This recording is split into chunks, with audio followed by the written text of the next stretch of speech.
What if the war you thought you understood was only the beginning? What if every missile fired, every drone launched, every satellite image leaking out of the Middle East right now is just the opening scene of something far larger, far more devastating, and far more calculated than anything the world has publicly acknowledged? Right now, in real time, Iranian ballistic missiles and drones are slicing through the skies over some of the most geopolitically sensitive territory on the planet. And the United States government, not anonymous analysts, not think tank speculation, but officials at the highest levels of national security, has just issued a warning so stark, so cold, and so specific that defense ministries from London to Tel Aviv are reportedly reviewing emergency protocols as you watch this.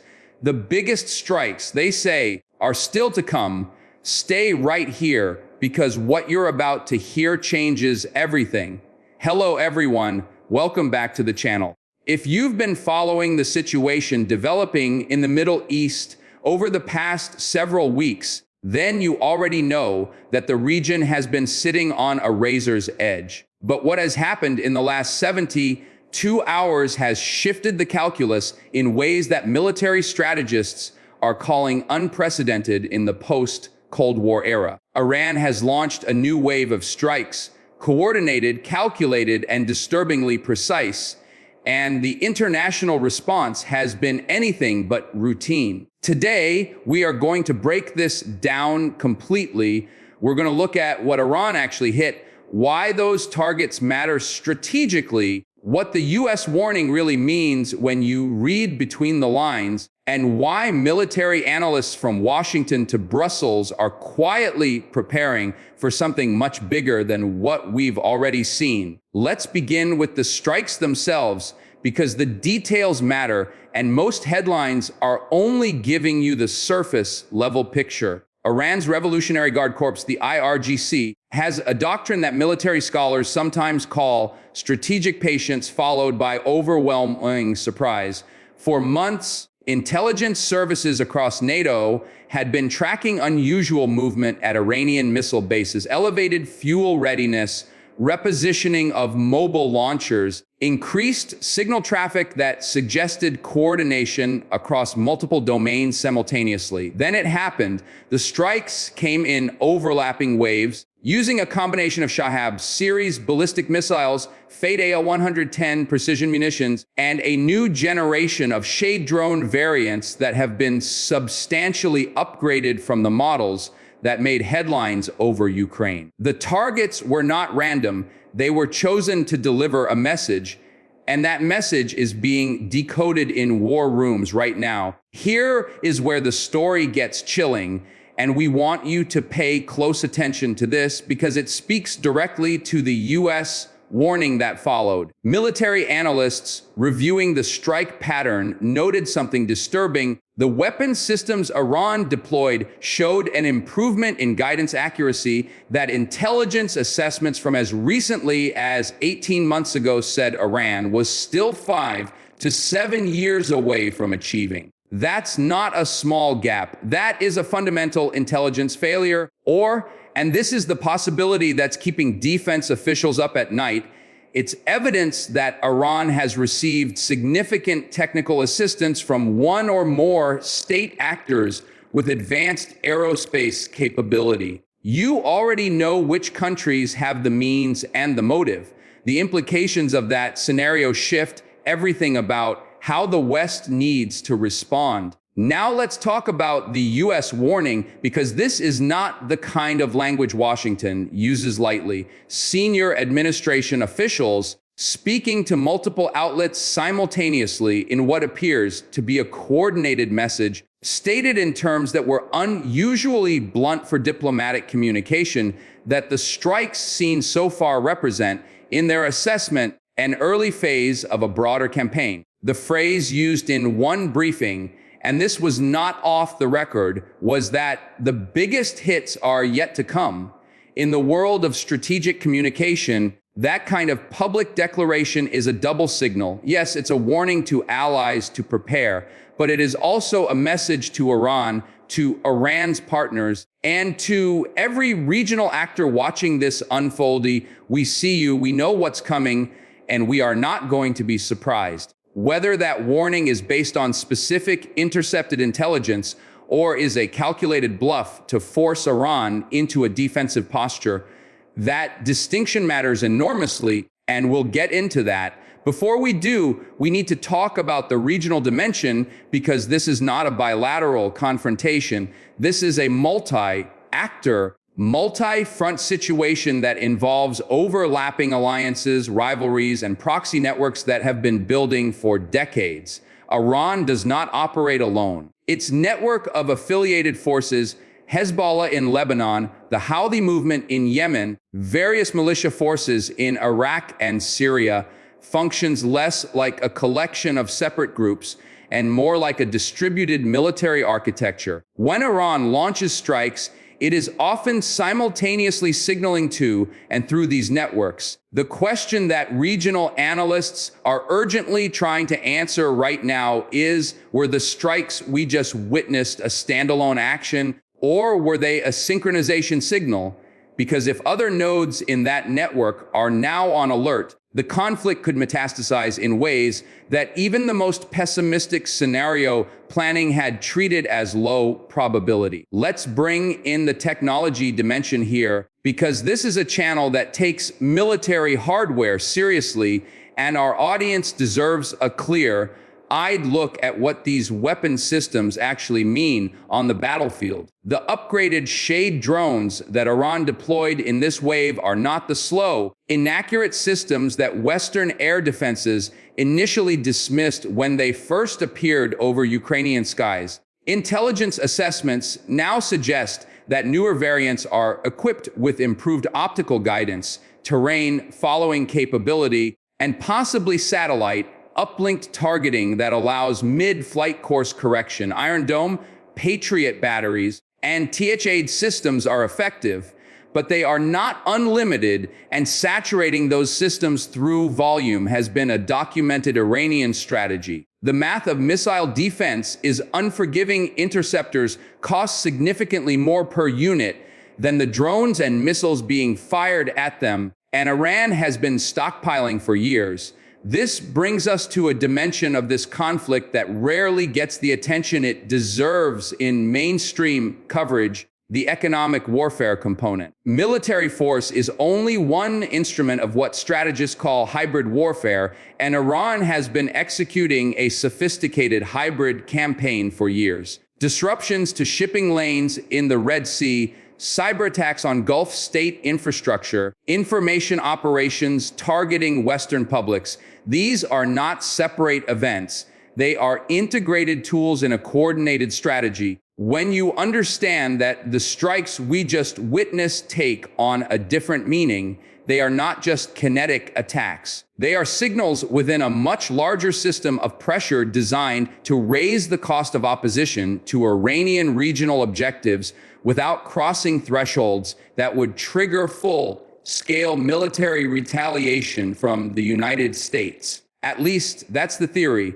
What happens when a miscalculation crosses one of those thresholds is the question everyone is afraid to answer out loud. Now here is something we think you need to sit with for a moment, because it connects the military reality to the human stakes in a way that sometimes gets lost in analytical discussion. The territories affected by these strikes are not abstract dots on a map. They are places where people are going to sleep at night with the sound of air raid sirens, where parents are making decisions about whether to leave, where hospitals are preparing surge capacity, where children are being kept out of schools. Every strategic calculation we discuss here has a human cost that numbers and graphics cannot fully capture. And one of the things that makes this moment so alarming to serious observers is that the architecture of de-escalation, the diplomatic back channels, the third-party mediators, the agreed-upon rules of engagement that have historically prevented regional conflicts from spiraling into regional wars, has been systematically weakened over the past several years. The guardrails are thinner than they've been in a generation. We promised you secondary hooks, and we're going to deliver. Coming up, we're going to examine the specific intelligence basis for the U.S. warning, including what we can piece together from open source signals that suggest the next wave of strikes may target infrastructure that would have consequences far beyond the immediate region. We're also going to look at how Israel, Saudi Arabia, and the Gulf states are repositioning their forces right now, and what that repositioning tells us about what they expect is coming. And we'll address the question that's already appearing in defense forums. Is there a scenario in which the United States is drawn into direct military engagement? And if so, what does that actually look like in the first 72 hours?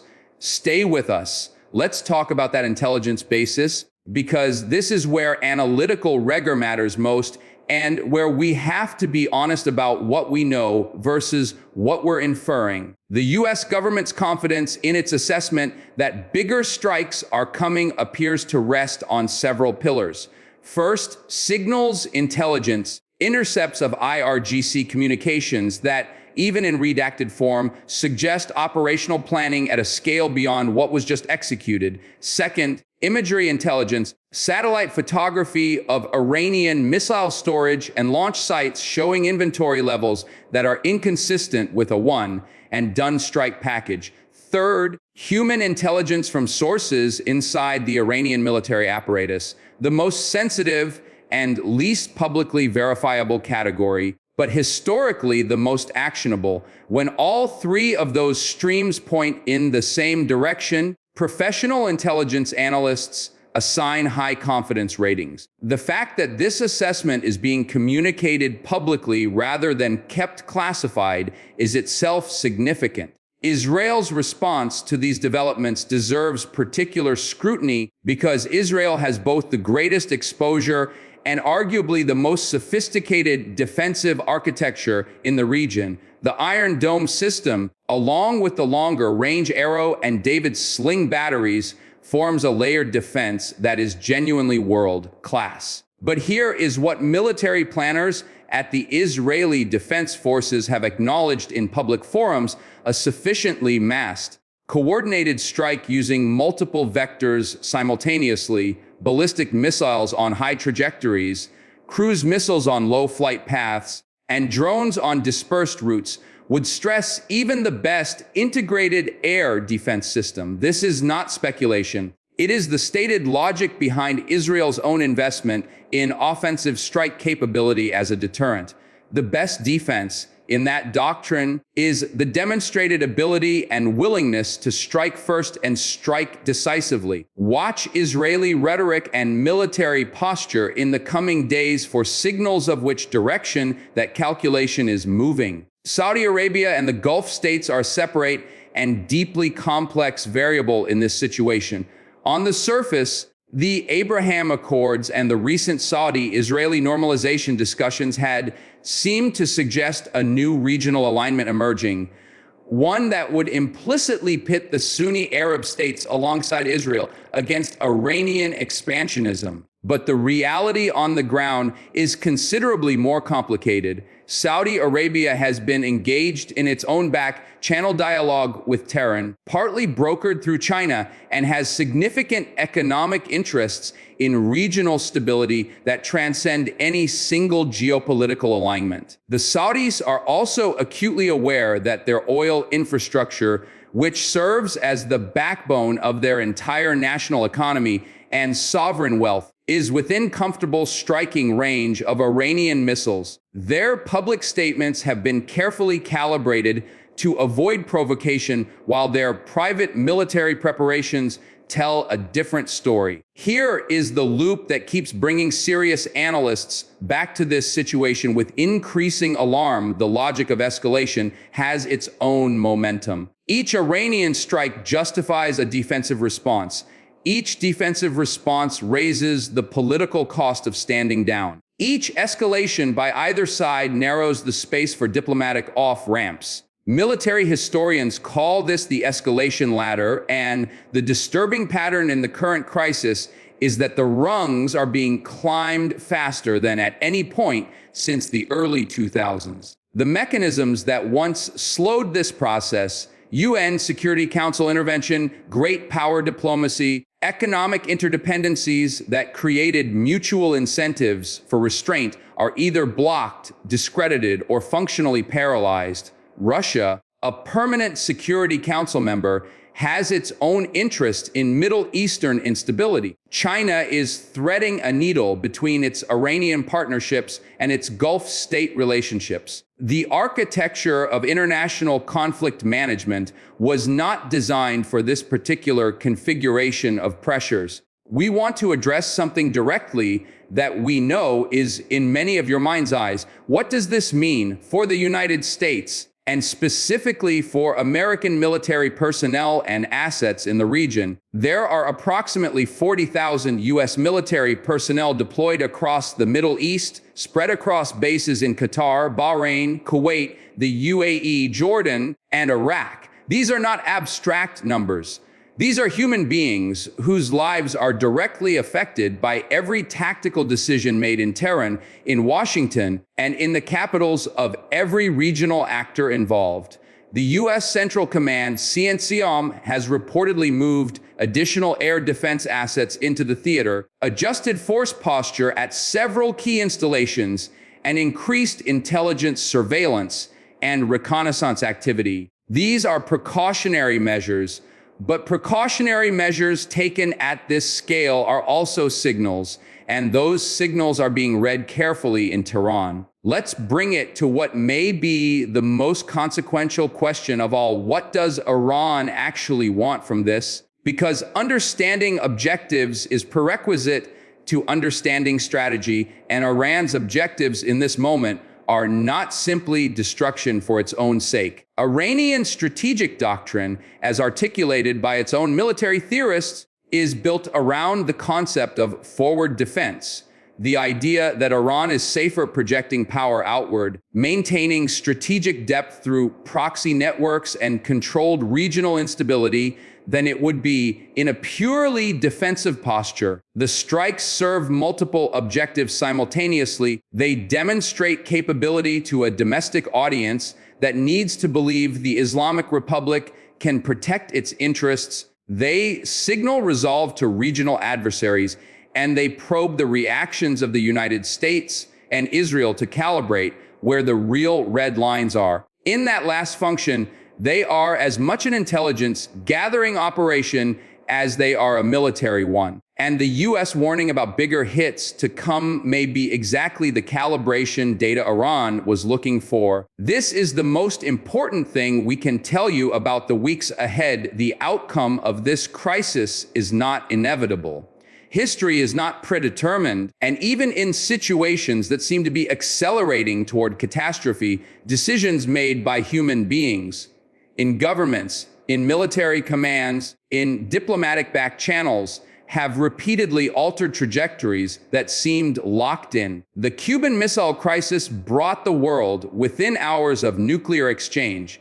It did not happen. The 2019 Gulf of Oman tanker attacks seemed to push the US and Iran toward direct conflict. They pulled back. The mechanisms of restraint are damaged, but they are not destroyed. The people who understand this region most deeply, career diplomats, intelligence officers who've spent 30 years tracking these actors, will tell you privately that they've seen worse moments navigate toward de-escalation.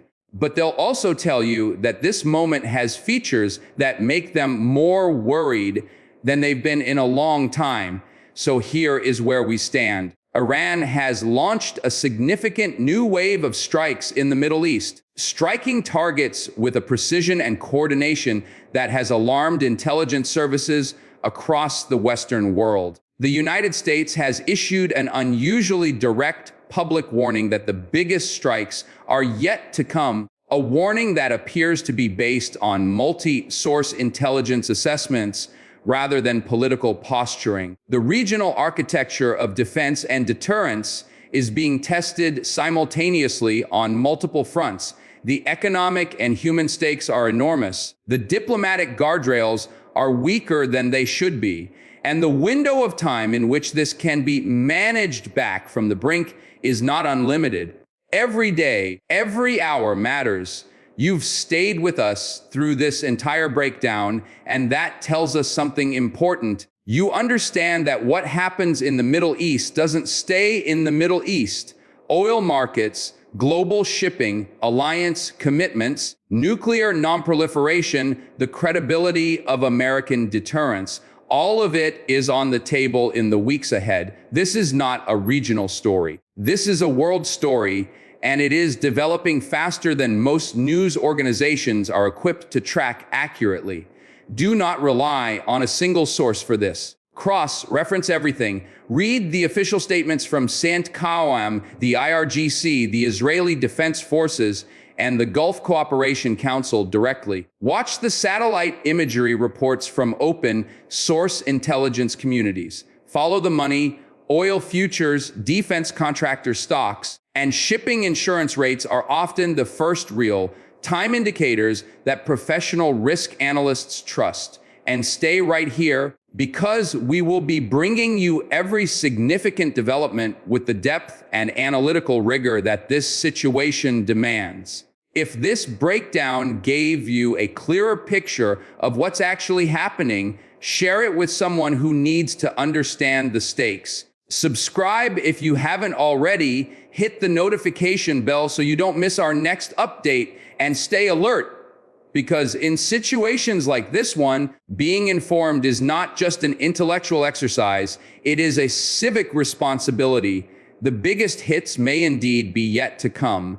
Make sure you're watching.